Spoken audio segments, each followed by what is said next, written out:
Brahmapur police को मिली बड़ सफलता। मुख्य अभियुक्त तीन गिरफ। जबत है 85 लाख टंकार सुना और रूपा अलंकार। समस्त सुना और रूपा फेरी पाइले 16 जन हिताधिकारी। ब्रह्मपुर पुलिस को मिली बड़ सफलता। मुख्य अभियुक्त तीन गिरफ। जबत है 85 लाख टंकार सुना और रूपा अलंकार। समस्त सुना और रूपा फेरी पाइले 16 जन हिताधिकारी।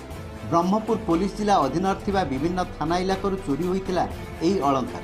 निमखंडी थाना पुलिस तनाघना ब्रह्मपुर पुलिस को आनी सफलता, जहाँफल 3 जन को गिरफ्त करने सह 1320 ग्राम सुना 400 ग्राम रूपा अलंकार जबत कर ब्रह्मपुर एसपी सूचना देते।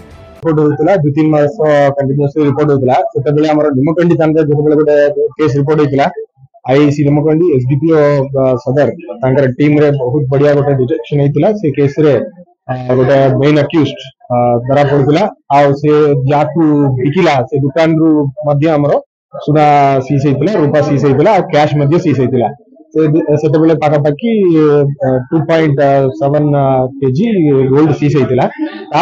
इन्वेस्टिगेशन जाना पड़ा से गोटे 16टा केस जते कि चोरी होता जते कि ब्रह्मपुर जिलार विभिन्न थाना जो चोरी होता से सब रिकवरी होता। आज समस्त को से जो सुना और रूपा जो विक्टिम्स से आम फेरबार गोटे प्रोग्राम एटी करूँ। से प्रोग्राम रे समस्त आसिकी आम ऑफिस समस्त प्रेजेंस रे हैंड ओवर कराइला। से आज समस्त 16टा केस रे पाखापाखि 1.32 kg गोल्ड आम टोटल रिटर्न करुची। हजार मोना साइवणी सेठी सर हम सान कुस्तोड़ी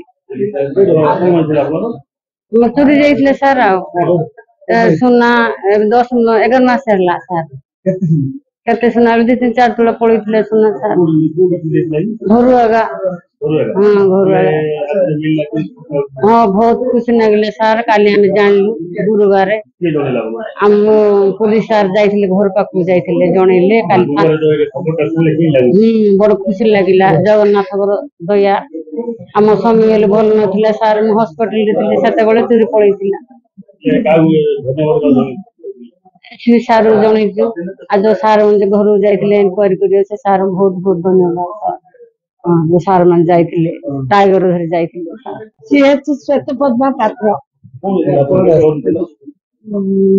आषाढ़ मासरे बड़ एकादशी दिन जगन्नाथ पाखे जुआर कर नड़िया भंगा जल्दी दे दियो मो गुड़ भल नहीं पलि कहू हाँ कले पूजारी देले पछरे किए नाला पलि आसले मत पेले रथटा धरी रही से बेकरू काट दे जिंदी काढ़ मो हाथ काढ़ बोली किए काढ़ना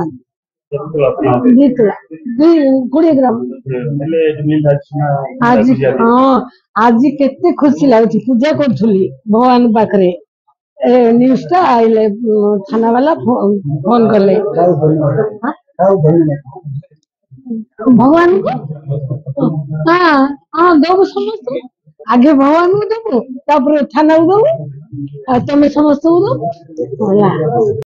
ब्रह्मपुर शिवनारायण पंडा रिपोर्ट चेतना मीडिया।